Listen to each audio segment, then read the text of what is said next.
I never expected to find anything unusual when I took the job at the Chicago City Archives. It was early November 2022, and I was just looking for steady work after finishing my degree in history. The position seemed perfect, quiet, predictable, and far removed from the chaos of the outside world. The archives were housed in an old, brutalist-style building downtown, a place that most people walked past without a second glance. The concrete exterior was stained with decades of grime, and the inside smelled of old paper and something else, something I couldn't quite place at first. It was a mix of dust, mildew, and something faintly metallic. At first, I thought nothing of it. But now, looking back, I should have realized from the beginning that something wasn't right. My name is Mark Halstead, and I was hired as a records analyst, which is a fancy way of saying I spent most of my days cataloging old documents, scanning microfilm, and assisting researchers who came in looking for historical records. The archive was massive, 3 floors of public records, birth and death certificates, property deeds, and thousands upon thousands of city planning documents. But the real heart of the building, the place where few were allowed to go, was the basement. It was known as Sub-Basement Level 3, a part of the archives that was technically off-limits to most employees, including me. I first heard about it during my orientation when my supervisor, a middle-aged woman named Diane Wilkes, went over the general rules of the job. Most of them were pretty standard: don't remove documents from the building, don't allow unauthorized personnel into restricted areas, but then she mentioned Sub-Basement Level 3. "You won't need to go down there," she said, her voice oddly firm. "That area is strictly controlled. Only senior staff members have access. If you ever find a request for a file stored there, pass it along to me or Mr. Acker. Do not try to retrieve it yourself." I remember chuckling and asking, "What's down there? Government secrets?" Diane didn't laugh. She just stared at me for a long moment before saying, "It's just old, sensitive material. Things that aren't meant for public viewing. Just do your job, Mark, and you'll be fine." At the time, I didn't think much of it. Every archive has restricted sections. I figured it was just old police records or something similar, the kind of files that could cause legal trouble if they were mishandled. But as the days passed, I began to notice strange things. For one, no one ever spoke about Sub-Basement Level 3. It was like an unspoken rule among the staff. If you asked about it, the conversation would shift. If you mentioned it in passing, you'd get nervous glances. There were no clear records of what was stored down there, at least none that I could find in the internal database. And yet, every now and then, I'd see someone, usually an older employee, head down the restricted stairwell with a keycard, their expression blank and unreadable. The first real incident happened about 3 weeks into the job. I was working late, sorting through some property records from the 1960s when I heard a sound, a low, grinding noise, like metal scraping against concrete. It came from beneath me. I assumed it was just the old pipes shifting, but then I heard it again, louder this time. It was rhythmic. Deliberate. Like something was moving below the floors. I asked one of my coworkers about it the next morning, a guy named Aaron who had been working there for over a decade. He just shrugged and said, "This building makes weird noises. It's old." But the way he said it made my skin crawl. He wasn't just dismissing it, he was avoiding the question. The second incident was even stranger. A man came into the archive looking for a death certificate from 1958. His name was Alan Mercer, and he was probably in his late 60s, dressed in an old tweed jacket with patches on the elbows. He was polite but seemed nervous, tapping his fingers against the counter as I searched the database. When I found the entry, I noticed something strange. The system said the document was stored in Sub-Basement Level 3. I hesitated. "I'm sorry, sir, but this file is in a restricted section. I'll have to put in a request with my supervisor." Alan's face went pale. "Restricted?" He glanced over his shoulder, as if expecting someone to be watching. "That can't be right. I saw this record 20 years ago. It was in the main archive." I frowned and double-checked the entry. It had been relocated in 2004. There was no reason given. Alan leaned in closer and lowered his voice. I need to see it. Please. I don't have much time. Something about the way he said it sent a chill down my spine. Before I could say anything else, Diane appeared behind me. Mr. Mercer, she said in a tight voice. That record is unavailable. Alan turned to face her, and I swear I saw fear in his eyes. I need to see it, he repeated. Diane shook her head. You need to leave. For a long moment, Alan didn't move. Then he exhaled sharply, nodded once, and walked out of the archive without another word. I turned to Diane, expecting an explanation, but she just gave me a look that made my stomach twist. Forget about that file, she said. And don't mention this to anyone. That night, I dreamt about sub-basement level 3. I saw endless rows of filing cabinets stretching into the darkness, and something moving between them, something tall, its limbs too long, its fingers dragging along the metal drawers. I woke up with a start, my heart pounding. It was just a dream. At least, that's what I told myself. But then, the next day, something even stranger happened. Alan Mercer was found dead in his apartment. Heart failure, they said. But the way Diane looked at me when I saw the news, the way she whispered, I told you to forget it, I knew then, without a doubt, that something was terribly, terribly wrong with the Chicago City Archive. And I wasn't sure I wanted to find out what. The morning after I learned about Alan Mercer's death, the entire atmosphere in the archive felt different. It wasn't something I could pinpoint, just a shift, a subtle unease that crept through the fluorescent-lit hallways. No one mentioned Alan. No one even acknowledged that he had been there the day before, demanding to see a file that was now buried in sub-basement level 3. I thought about bringing it up to Aaron, but something in his expression when I greeted him made me stop. It was like he knew what I was going to ask and was silently pleading with me not to. So I kept my mouth shut. But that didn't mean I stopped thinking about it. When lunchtime rolled around, I did something reckless. Instead of heading outside like usual, I stayed behind and used the archive's internal database to dig deeper into Alan Mercer's request. His name wasn't the only thing I was interested in. I wanted to know what was in that file. The one that had been moved from the main archive into the basement without explanation. I knew it was risky. Diane had made it very clear that I wasn't supposed to mess with anything stored down there, but I figured if I just looked at the database entry, it wouldn't raise any alarms. At first, the search pulled up the basics: death certificate, Alan Mercer inquiry, 1958.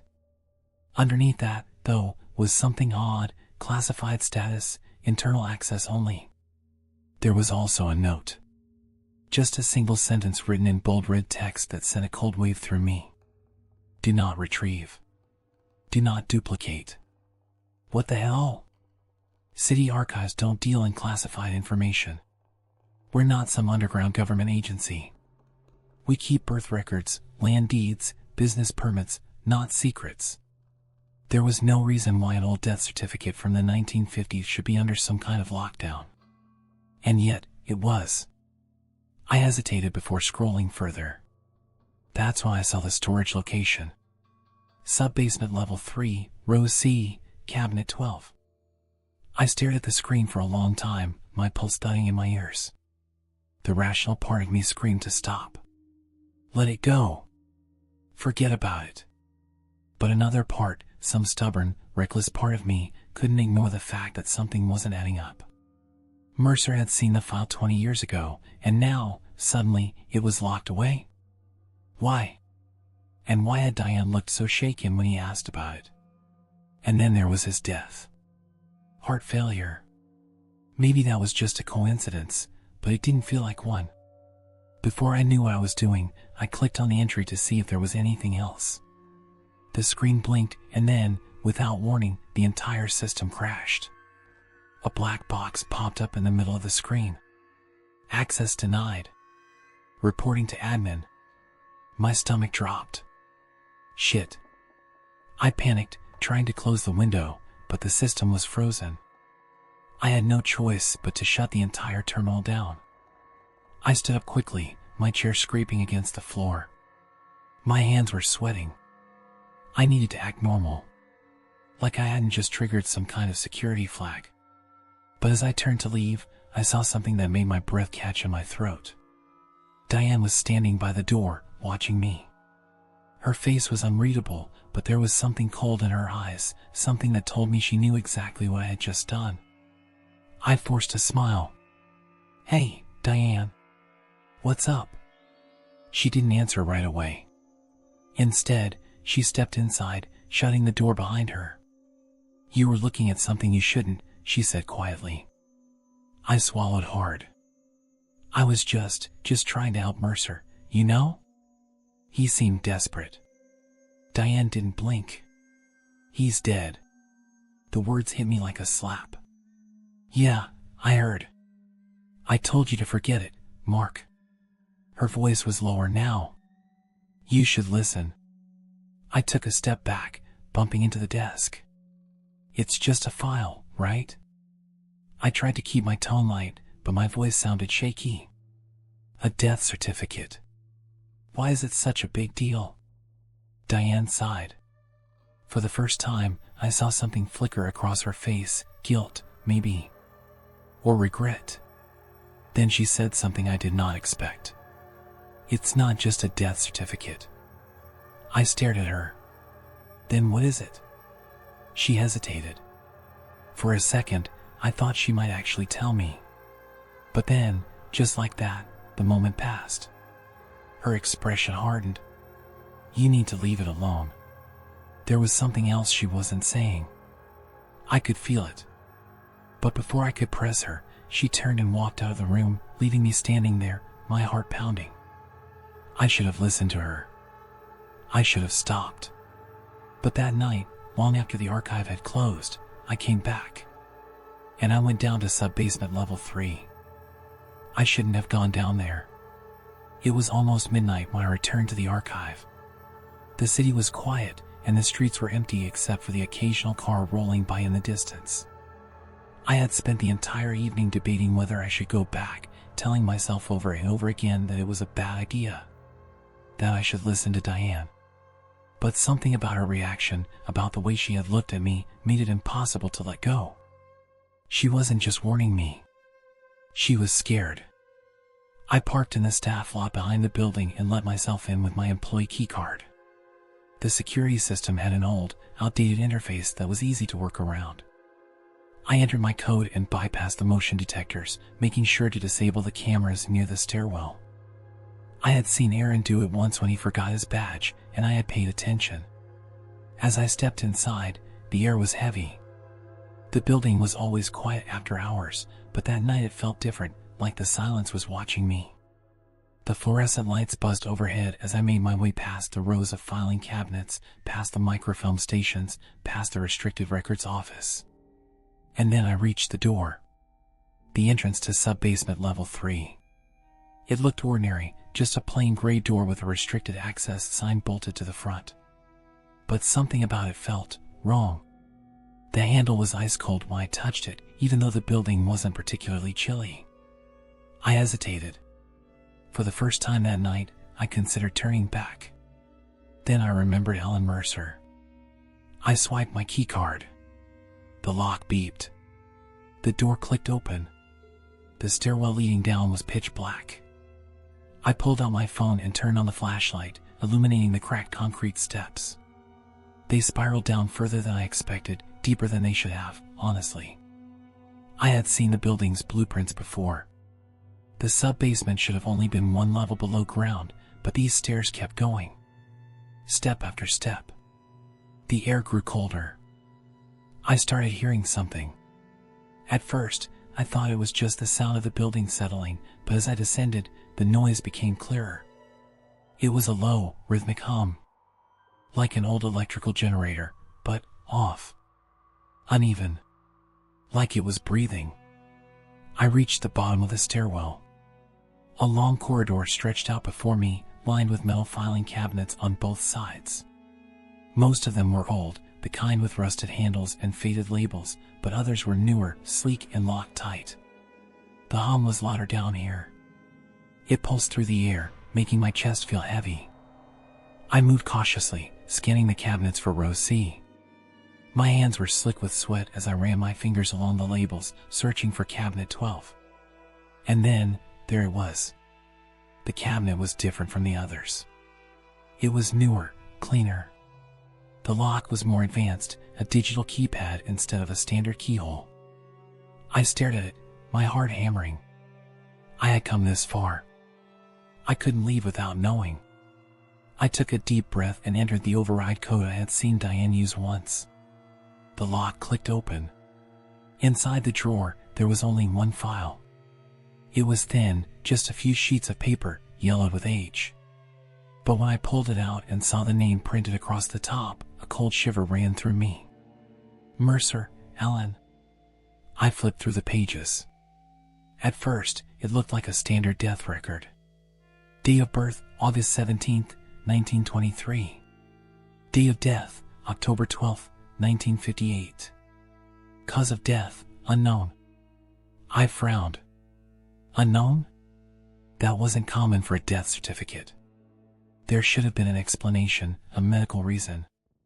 But instead, there was a long paragraph in the notes section. The handwriting was rushed, uneven. I started reading. Subject's body was found in an advanced state of decomposition, despite being deceased for less than 48 hours. Skin exhibited signs of extreme cellular breakdown, not consistent with natural decay.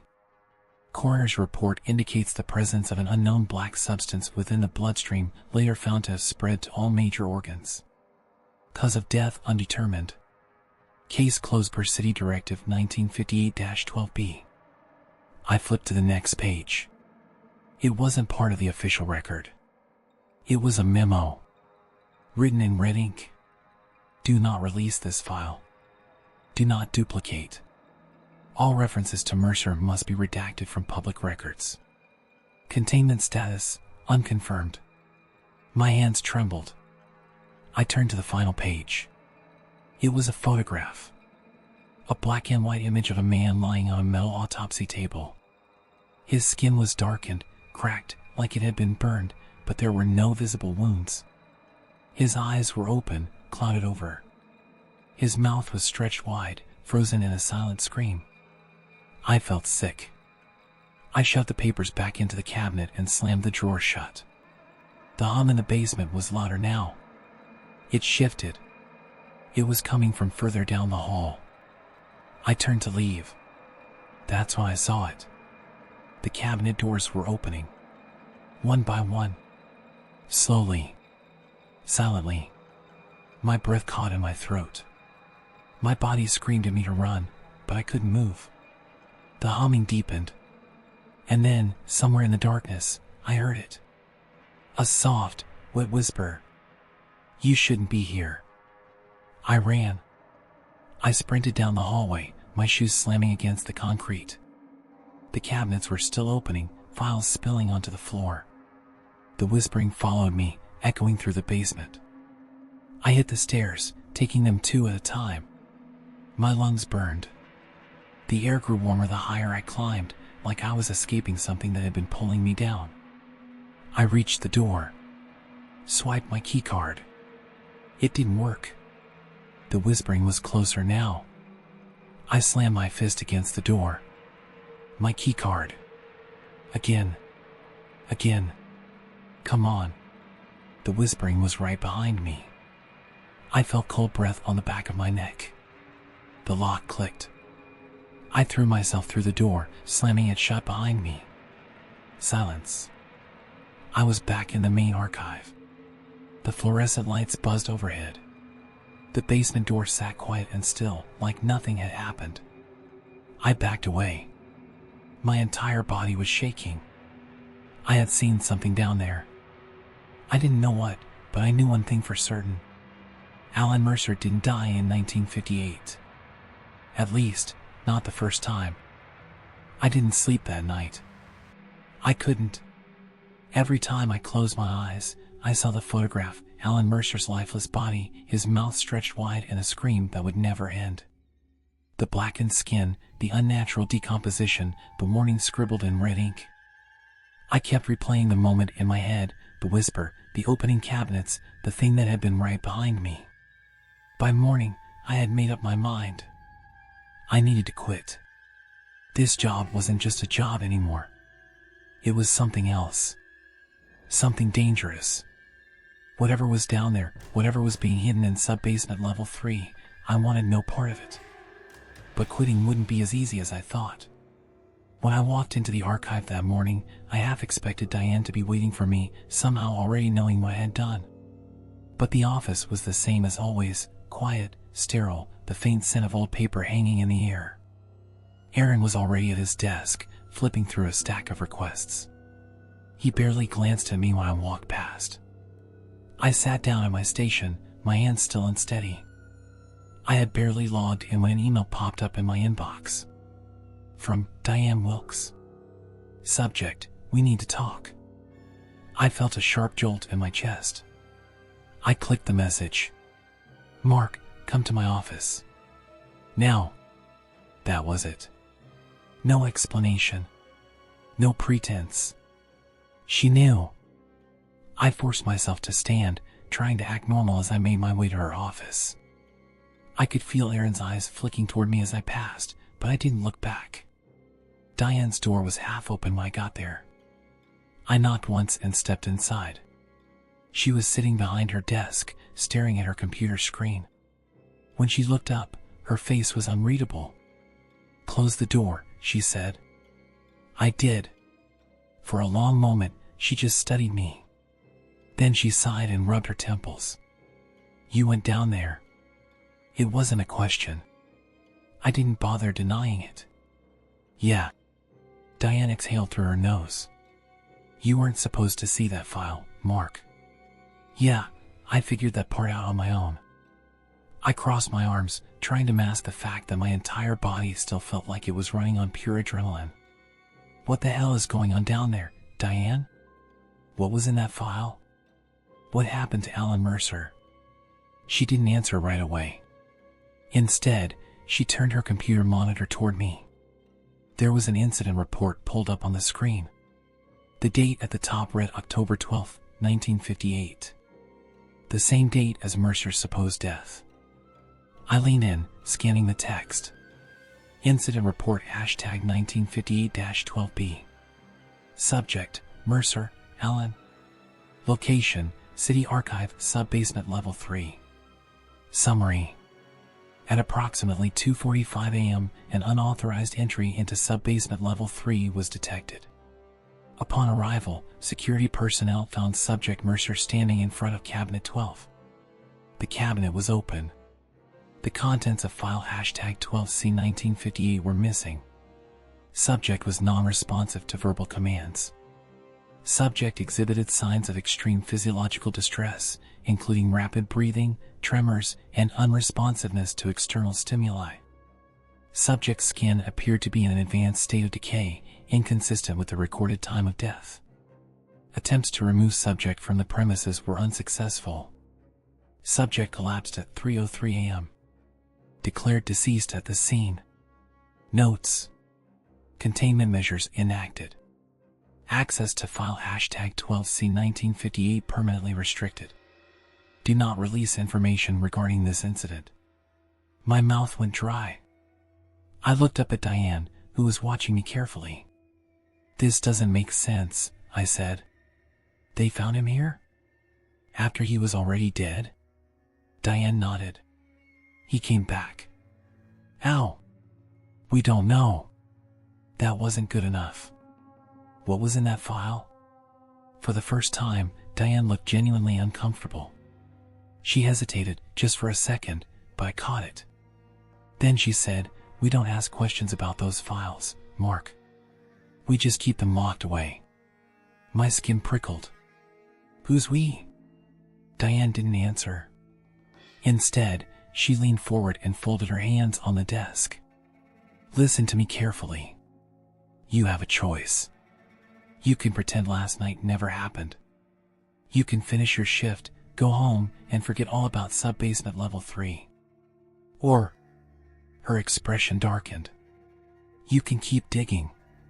But if you do, you won't like what you find. A part of me wanted to take the offer.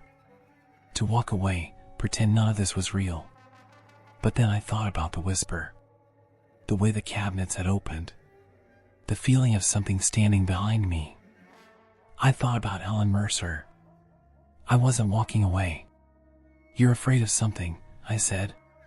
Diane's jaw tightened. "You can tell me what it is," I pushed. "Or I can find out on my own." She stared at me for a long time. Then, finally, she sighed. "You need to see something," she said. She stood up and walked to a tall, locked filing cabinet in the corner of her office. She pulled a key from her pocket, unlocked it, and removed a single folder. She placed it on the desk between us. It was old, the edges yellowed. The label on the front was handwritten, the ink slightly smudged. There was one name written on it. A name I had never seen before. Mercer, Alan, 1872. My stomach dropped. I looked up at Diane. My voice was barely above a whisper. "That's not possible." She didn't say anything. I flipped open the file. Inside, there was another death certificate. Alan Mercer. Date of birth, July 9th, 1872. Date of death, October 12th, 1904. Cause of death, unknown. There was a photograph paper clipped to the report. A black and white image of a man lying on a metal table. His skin was blackened, cracked, frozen in a silent scream. It was the same exact photo I had seen in the other file. The air in the room felt heavy. I looked at Diane. She was watching me carefully. "Alan Mercer died in 1904, I said, my voice barely steady. "Then he died again in 1958. She nodded. "And again last night," she whispered. The words sank into my bones like ice. I stared at the file, my mind racing. This wasn't just about a restricted basement. This wasn't just about hidden files. Something was happening in this building. And I had a terrible feeling that Alan Mercer wasn't the only one. I sat in Diane's office, gripping the death certificate from 1904 with damp, trembling fingers. The name on the page sent ice through my veins. Alan Mercer, born in 1872, declared dead in 1904. The details mirrored those from 1958. Same name. Same death. Same unnatural signs of decomposition. And now, in 2022, he had died again. I struggled to process what I was looking at, but the weight of it crushed any attempt at logic. It wasn't possible. A man can't die 3 times. Diane sat across from me, her face unreadable, but her fingers tapped absently against the desk. "Now do you understand?" she asked. I forced myself to breathe, my throat dry. "No. I don't understand anything." "You're not supposed to," she admitted, her voice measured, as if she had rehearsed this conversation before. I didn't either. Not at first. Not when I started working here. Not even when I first saw these files. I exhaled, forcing my thoughts into order. "Who else knows about this?" She hesitated. "Not many. Not anymore." She paused, then leaned forward. "This thing, whatever it is, has been going on for a long time, Mark. The archive was built in the 1920s, but before that, this building sat on top of something else. Something older." Her words settled into my gut like stones. "What do you mean?" Diane stood and walked to her filing cabinet, unlocking it with a small brass key. She pulled out a thin, yellowed folder and set it on the desk in front of me. I hesitated before opening it. Inside, I found a hand-drawn survey map from 1871, the ink faded but still legible. At the bottom of the page, scrawled in cramped handwriting, were 5 words that made my stomach lurch. Site of Old City Morgue.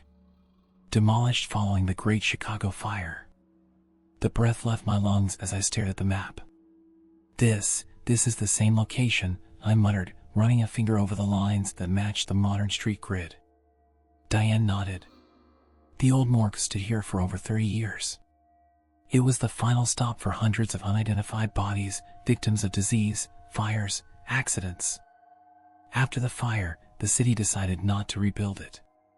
Too much bad history. Too many bodies with no names. Instead, they buried the records, paved over the foundations, and built this. She motioned around us. The city's first official archive. A slow, terrible realization began to take shape in my mind. This isn't just about Alan Mercer, is it? I asked. Diane didn't answer. Instead, she reached into the filing cabinet again and pulled out another stack of folders. She dropped them onto the desk. The papers spilled out, revealing dozens of names. Different people. Different years. I opened one file at random. 2 death certificates inside. Same name. Different dates. I grabbed another. Same thing. Another. Another. Each person had died more than once. I flipped through them in disbelief, my heart hammering. These people, they keep coming back. Diane's voice was quiet. That's why Sub-Basement Level 3 exists, she said. Not just to store classified records. Not just to protect history. She tapped the stack of files. It's to contain them. A weight settled over my chest, pressing down hard. Contain them? I repeated. You're saying these people, these things, keep returning? Diane exhaled, as if trying to keep her voice steady. We don't know how. We don't know why. All we know is that it started when the old morgue was built. And it's never stopped. I shook my head. That doesn't make sense. People notice when someone comes back from the dead. Right? How do you explain Mercer walking around in 1958 when he had already died in 1904? Diane hesitated. For a moment, I saw something flash across her face. Doubt? Fear? Then she gave me a look that made my blood turn cold. Because they don't come back the same. The words hit me harder than I expected. I thought about the whisper in the basement. The cabinets opening on their own. The breath on my neck. I forced myself to ask, then what are they? Diane didn't answer right away. Instead, she reached for something else. A cassette tape. She slid it across the desk. This was recorded in 1993. A security guard named Paul Dunwich. He worked the night shift for almost 10 years. One night, he went down into Sub-Basement Level 3 after hearing movement. The next morning, they found him in the stairwell.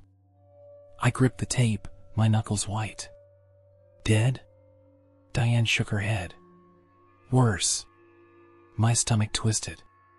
What do you mean? She leaned forward. He left this behind. It's the only reason we know what happened. I turned the cassette over in my hands. And him? Diane looked down at the desk, her voice suddenly quieter.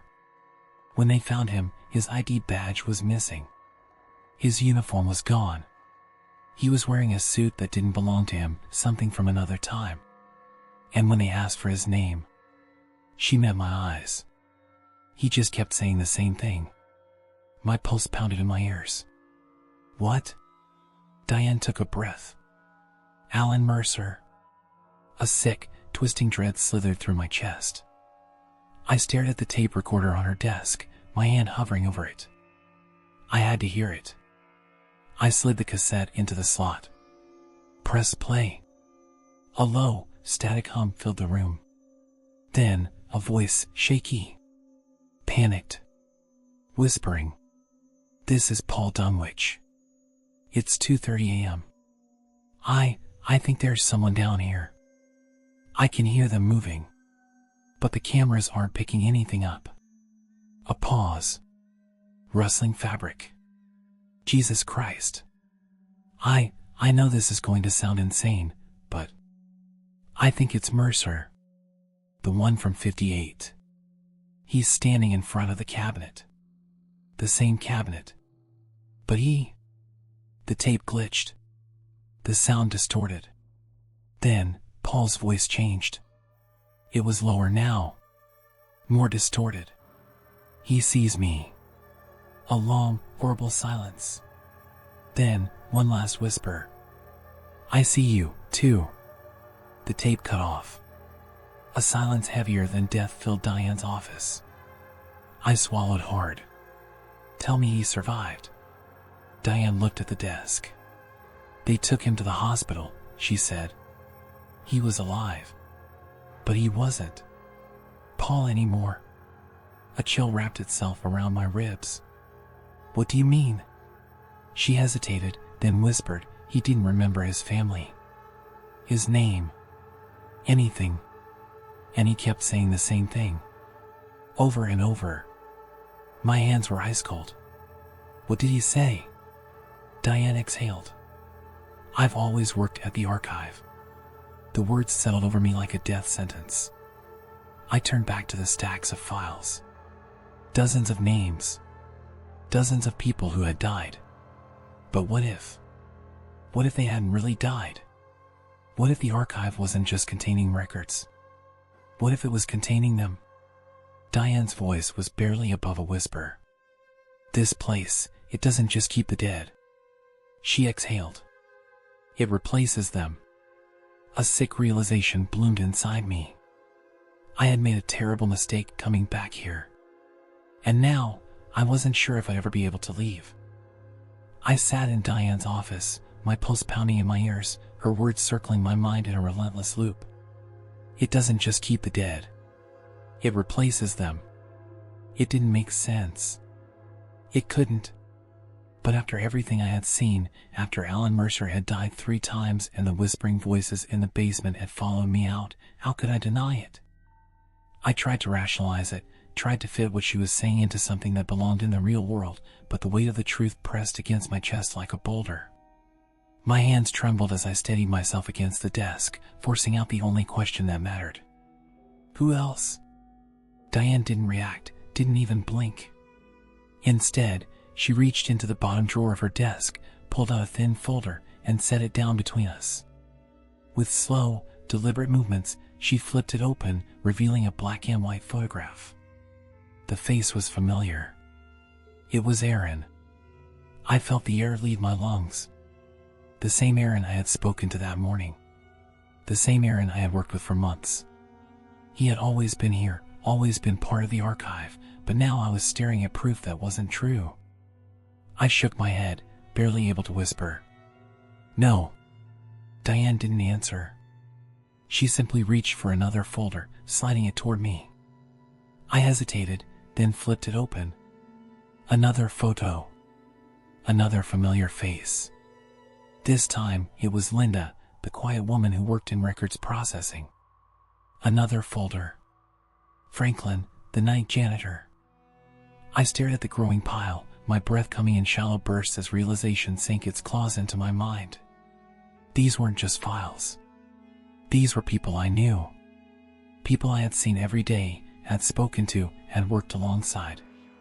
Diane's voice was steady, but there was something fragile beneath it, something fraying at the edges. You think you know them. You think they've always been here. But they haven't. I gripped the arms of my chair, struggling to hold onto something real. They're dead? They were, she said, her fingers resting lightly on Aaron's file. And then they weren't.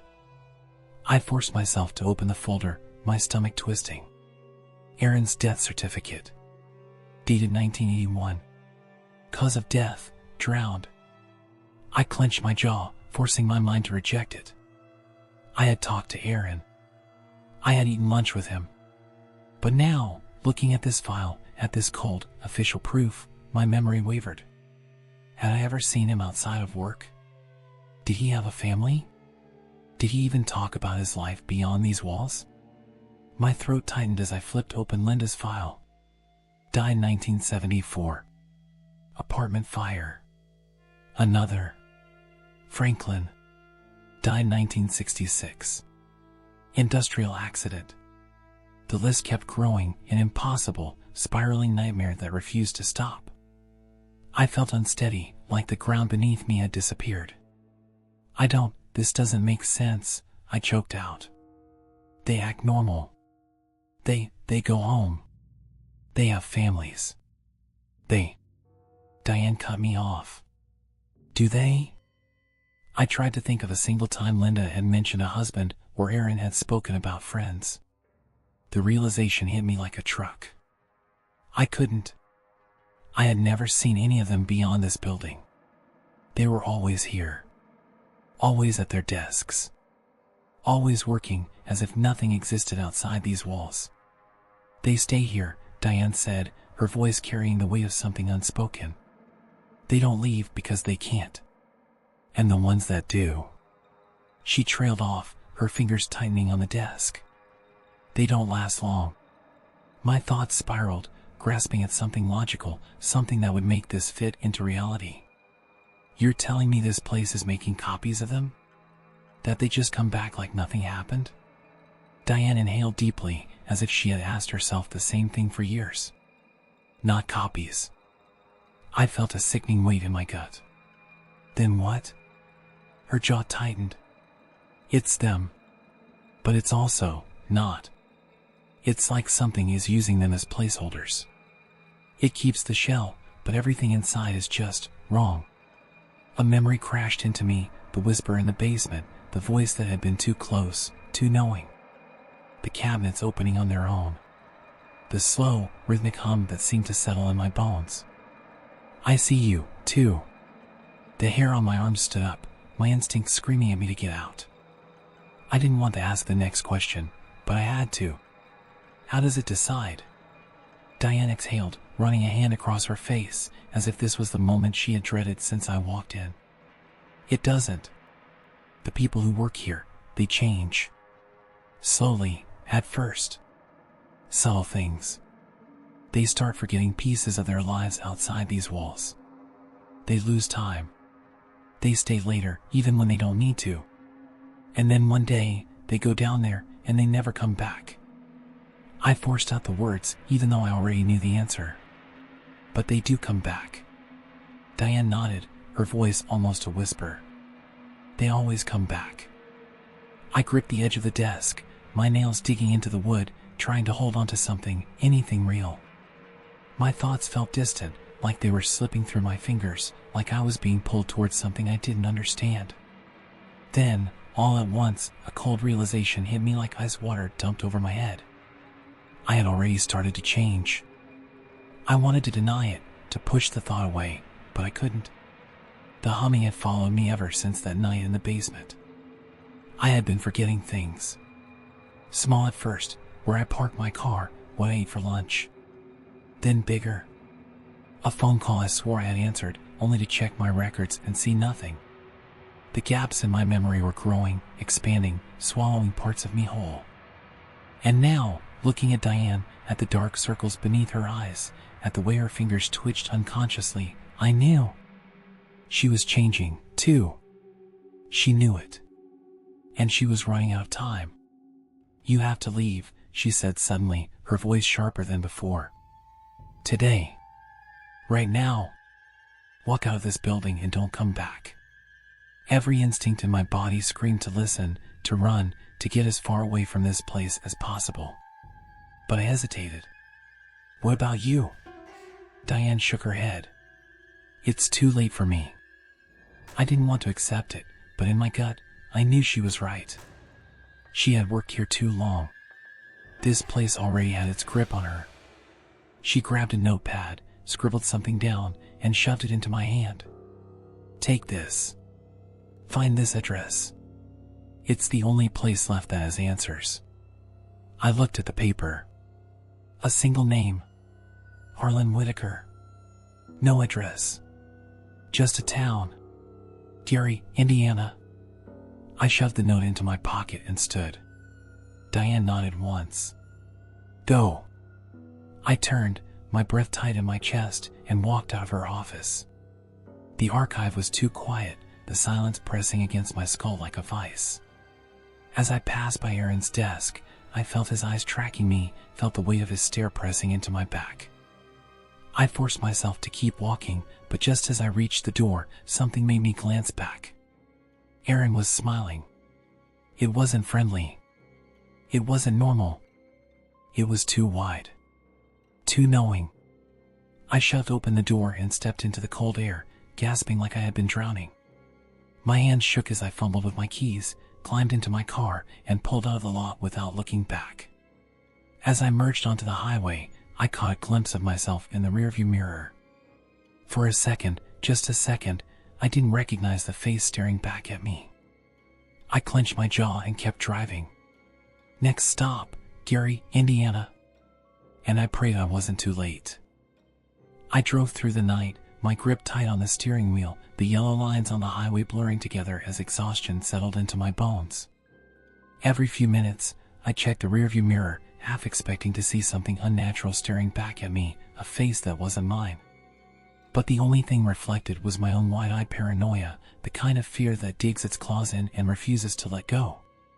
The note in my pocket felt like a burning brand against my thigh. Harlan Whitaker. Gary, Indiana. Diane had said he was the only one left with answers. That meant he was still alive. Still real. The highway signs told me I was getting close. Gary wasn't far from Chicago, just over the Indiana border, but something about the drive made it feel like I was slipping further and further away from the world I knew. The landscape grew emptier, the houses more spaced apart, the streetlights flickering dimly as if struggling to stay lit. The air was thick, too still, as if the world had decided to hold its breath. By the time I reached the address Diane had scribbled down, the sun was just starting to rise, casting long shadows across the cracked pavement. The house in front of me was small, old, its paint peeling in strips, the windows dark like empty eyes. The yard was overgrown, weeds spilling onto the sidewalk, and the porch sagged under the weight of years long abandoned. I hesitated, the engine still running. Something about this place felt wrong. I glanced around, checking the street. It was empty. No passing cars. No signs of life. It was like the entire world had folded inward, leaving only me in this house. I killed the engine and stepped out, gravel crunching under my boots. The cold air bit in my skin as I walked up the steps and knocked once, twice. My knuckles barely made contact before the door jerked open. A man stood in the doorway, tall, thin, hollow-eyed. His skin was sallow, his cheekbones sharp under the dim porch light, and his gray hair hung in uneven tufts. He looked past me, not at me, his gaze scanning the street before flicking back to my face. "You from the archive?" His voice was rough, like he hadn't spoken in days. The question hit me like a punch to the gut. I used to be," I stammered. "Diane sent me." His expression tightened. "Diane's still there?" "For now," I said, my throat dry. "She said you could help me." Harlan exhaled sharply, stepping back and motioning for me to come inside. "You shouldn't have come." The moment I crossed the threshold, a heavy sense of unease slammed into me. The air inside the house was thick, stale, and the living room was cluttered with stacks of yellowed papers, old cassette tapes, and books with cracked spines. The curtains were drawn tight, not a single sliver of daylight slipping through. I heard the hum before I even sat down. Faint, almost imperceptible, like a low vibration buried beneath the walls. Harlan shut the door behind me, bolted it, then turned to face me fully. "Diane shouldn't have sent you here," he muttered. "You got no idea what you stepped into." I swallowed the lump in my throat. "Then tell me." For a long moment, he just stared. His eyes weren't just tired. They were haunted. Then, slowly, he sat across from me, hands folding together as if steadying himself. "You ever heard the name Edwin Harrow?" I shook my head. "You should have," Harlan muttered. "He was the first." I leaned in. "First what?" Harlan exhaled. "The first person the archive kept." The hum in the walls seemed to grow louder. He rubbed a hand down his face. "The city morgue was built in 1871, but the bodies started changing within a year. Edwin Harrow was an undertaker, a city employee, just like you, just like Diane. He was the first to go down there and come back, wrong. The first one they tried to cover up. The first replacement." My skin crawled. "And after that?" Harlan's mouth twisted. "They built the archive over it. Told the public the land was empty, that the foundation was lost in the fire, but they knew. They always knew." And they kept it running anyway. You think you were hired by accident? He gave a bitter laugh. You weren't. That place pulls people in, swallows them whole. It lets them think they're safe, lets them believe it's just a job, until they start forgetting. Then, one day, they go down into that basement, and they don't come back the same. My thoughts scrambled, trying to fit the pieces together. So the people working there now, Aaron, Linda, all of them. They're placeholders, Harlan cut in. Memories in a body that ain't theirs anymore. His eyes darkened. But it's worse than that. You ever wonder where the originals go? A sick, creeping dread curled around my spine. What do you mean? Harlan didn't answer right away. Instead, he stood abruptly, shoving aside a stack of papers and rummaging through an old metal filing cabinet. He pulled out a photo. It was grainy, black and white, taken from a security camera. My stomach dropped. It was the basement of the archive. The same cold concrete floor, the same rows of cabinets. But in the center of the room, sprawled on the ground, were bodies. They were piled together, motionless, their limbs bent at unnatural angles. At least a dozen of them. And their faces were the same. The same people I had worked with. The same people I had seen every day. Frozen. Rotting. Harlan's voice was hollow. The originals don't leave. My breath came in short, sharp bursts. You're saying they die in that basement, he finished. And something else walks out. I shot to my feet, the room spinning. I have to get Diane out of there. Harlan sighed, shaking his head. She won't leave. She already knows she's past saving. No, I snapped, pacing, running a hand through my hair. No, she's still. I stopped mid-sentence, my heart pounding. I reached into my pocket, fumbling for my phone. No service. I cursed under my breath, turning toward the door. Kid, Harlan said, and something in his tone made me stop cold. I turned back. He was staring at me. Not just staring. Studying me. You've been hearing the hum, haven't you? A sickening stillness settled in the air. I swallowed. No, liar. I took a step back. I'm fine. Harlan exhaled, rubbing his forehead. How long? I didn't answer. Because I knew. I had felt it ever since that night in the basement. The hum. The forgetting. The feeling of something waiting, something pressing against the edges of my mind, making room. Harlan's voice was low, grim. Then it's already started. My body felt like it was locking up, my mind grasping at anything, any lifeline. I turned toward the door, my pulse pounding. I have to go back. Harlan didn't stop me. He just nodded once. Then you better hurry. I wrenched open the door and ran. The sun was rising over Gary, Indiana, but I wasn't sure I would ever see it again. Because I was already forgetting the way home. I drove back to Chicago faster than I ever had in my life. The road stretched ahead of me in a blur of gray and yellow, but my mind was already in that basement, already hearing the hum. My hands were slick against the steering wheel, and every few miles, I caught myself glancing in the rearview mirror, not for cars, but for something else, something wrong. Harlan's words replayed over and over in my head. It's already started. I couldn't let it take me. Not yet. Not before I got Diane out. The archive building loomed in front of me as I pulled into the lot, its blank concrete walls absorbing the morning light like a thing that shouldn't be standing under the sun.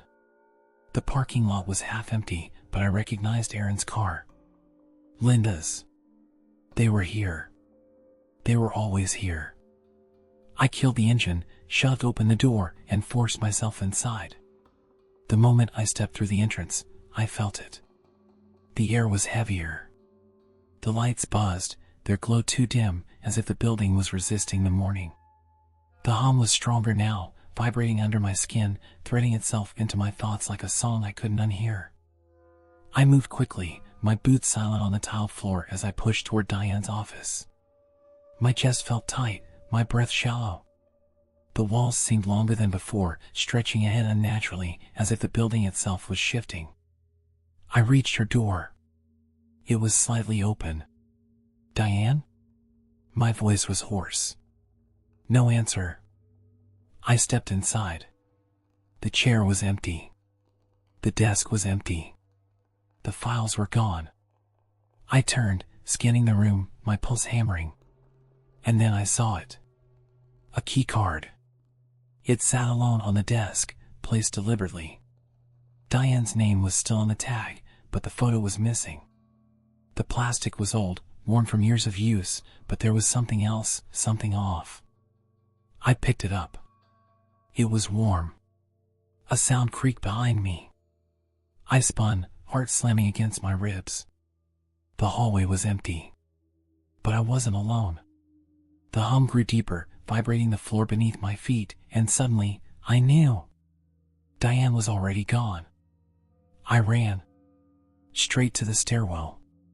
Straight down. The air grew colder with every step. The hum sank into my bones, wrapping around my thoughts, pulling me deeper. The keycard trembled in my grip as I reached the basement door. I swiped it. The lock clicked. The door opened. I stepped inside, and the hum became a roar. The basement was wrong. Worse than before. The cabinets stood like gravestones, stretching into the dim, flickering light. The air was thick, the kind of thick that held something unseen, something waiting. The floor was damp beneath my boots, and the moment I saw the dark smears across the concrete, I knew what it was. Diane had been here. And now she wasn't. Something moved. A whisper. Not a voice. Not quite. Something close. Something behind me. I turned, my pulse pounding, and I saw them. The cabinets were open. Not all of them, just enough. Just enough to see what was inside. Bodies. So many bodies. They were piled together, crumpled, some still in archive uniforms, some in clothes from decades past. Some had been here a long time. Others looked fresh. Their faces were twisted, their mouths frozen open, as if they had died screaming. And then I saw her. Diane. Her body lay near the front of the pile, her limbs stiff, her skin pale and cracked, her eyes missing. No. No, no, no. I stumbled back, my chest tightening, my breath coming in sharp gasps. She was just here. She had just. A hand twitched. I froze. Not Diane's. Someone deeper in the pile. And then another hand shifted. Then a leg. Then a mouth opened. A wave of rot-scented air rolled over me, and the bodies began to move. Not all at once. Not quickly. Just enough. Just enough to let me know they weren't really dead. I stepped back, my mind screaming, but I couldn't run. Because something else was coming out of the dark.